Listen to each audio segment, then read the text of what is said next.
எந்த நிலையிலும் மத்திய அரசின் திட்டத்திற்கு தமிழ்நாடு பலியாகாது என பள்ளி கல்வித்துறை அமைச்சர் அன்பில் மகேஷ் பொய்யாமொழி திட்டவட்டமாக கூறியுள்ளார். திருச்சியில் செய்தியாளர்களிடம் பேசிய அவர், தேசிய கல்விக் கொள்கையை ஏற்றுக்கொண்டால் தமிழ்நாட்டு வரலாற்றை மாற்றி விடுவார்கள் என்றும் கூறியுள்ளார்.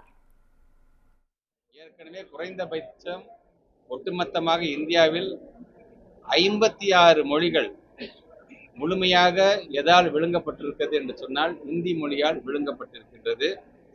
இதே நம்முடைய மாண்புமிகு அமைச்சர் தர்மேந்திர பிரதான் சார்ந்திருக்கின்ற மாநிலமான ஒடிசாவில் இருக்கின்ற ஒரியா மொழி உள்பட நான் சொல்கின்றேன், போஜ்புரி உள்பட, ராஜஸ்தானி உள்பட, இப்படி நம்ம கண்ணுக்கு தெரிஞ்சு கண்ணுக்கு தெரியாம 56க்கும் மேற்பட்டிருக்கின்ற அந்த லாங்குவேஜஸ் முழுமையாக இந்தியினுடைய திணிப்பால் அளிக்கப்பட்டிருக்கின்றது. அது போன்ற நிலை நம்முடைய தாய்மொழிக்கும் வந்துவிடக்கூடாது என்பதற்காகத்தான் உலக தாய்மொழி தினமான இந்த நாளில் நம்முடைய பத்திரிகை துறை, ஊடகத்துறை சார்ந்திருக்கிற நண்பர்கள் மூலமாகவும் இந்த விளக்கத்தை நான் சொல்லியிருக்கின்றேன். ஆக எந்த விதத்திலும் அதற்கு பலியாகாமல், இப்போ பல்வேறு மாநிலத்தில் நாங்கள் எங்களுடைய அதிகாரி மூலமாக நாங்கள் பேசும்போது அவங்க சொல்றது என்ன என்று சொன்னால், இந்த மும்மொழி கொள்கை பிரச்சனையாக இருந்தாலும், அவங்க ஏற்கனவே சொன்ன மாதிரி 3ஆம் வகுப்பு, 5ஆம் வகுப்பு, 8ஆம் வகுப்பில் இருக்கின்ற பொதுத் தேர்வை கொண்டு வருகின்ற பிரச்சனையாக இருந்தாலும், இது எல்லா விதத்திலையும் இந்த எண்ணிப்பை நம்ம ஏற்றுக்கிட்டோம் என்று சொன்னால் கொஞ்சம் கொஞ்சமாக அவங்களை கரிக்குலமாக கொண்டு வந்துருவாங்க. வரலாறு மாற்றப்படும். நல்லவன் சொல்றவங்க ஏற்கனவே நல்லவன் நம்ம சொல்லிக்கிட்டு இருக்க வரலாற்றில் இருக்கின்ற தலைவர்களெல்லாம் கெட்டவர்களாக காட்டுவார்கள். யார் யாரும் கெட்டவர்களாக இருக்கிறவர்கள் நல்லவர்களாக, தியாகிகளாக காட்டுவார்கள். இது எல்லாமே பார்த்தீங்கன்னா இந்த ஃப்ரேமருக்குள்ள கொஞ்சம் கொஞ்சமாக உள்ள நுழைஞ்சிடும்.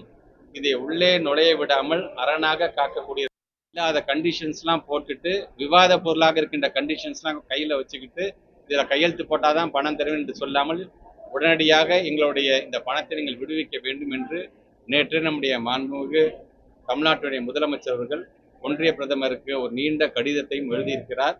அது வெறும் கடிதம், வெறும் காகிதம் மட்டுமல்ல, ஏறத்தாழ 43 லட்சம் மாணவருடைய எதிர்காலம் அதில் அடங்கியிருக்கின்றது என்பதை மனதில் வைத்து ஒன்றிய அரசு இந்த காரணத்தெல்லாம் சொல்லி தமிழுடைய பெருமையை நீங்க சொல்ல வேண்டிய அவசியம் இல்லை. தமிழுடைய பெருமையை அறிந்ததனால தான் இன்றைக்கு 8 திக்கிலும் இதுக்கான எதிர்ப்புகள் இங்கே வந்து கொண்டிருக்கின்றது. அதனால் தமிழை பற்றியும் தமிழ் இனத்தை பற்றியும் நன்றாக தெரியும். எங்களுடைய இருமொழி கொள்கையின் மூலமாக எங்களுடைய சாதனைகள் என்ன என்பதை நீங்கள் தெரிந்து கொண்டும் அறிந்து கொண்டும் தமிழ்நாட்டுடைய மாடல் நம்ம பின்பற்றணும்பான் என்று சொல்வதற்கு பதிலாக நாங்க சொல்றதை நீங்க கேளுப்பா என்கின்ற அந்த சொல்லைத்தான் நாங்கள் எதிர்க்கிறோம் என்பதை நான் பதிவு செய்கிறேன்.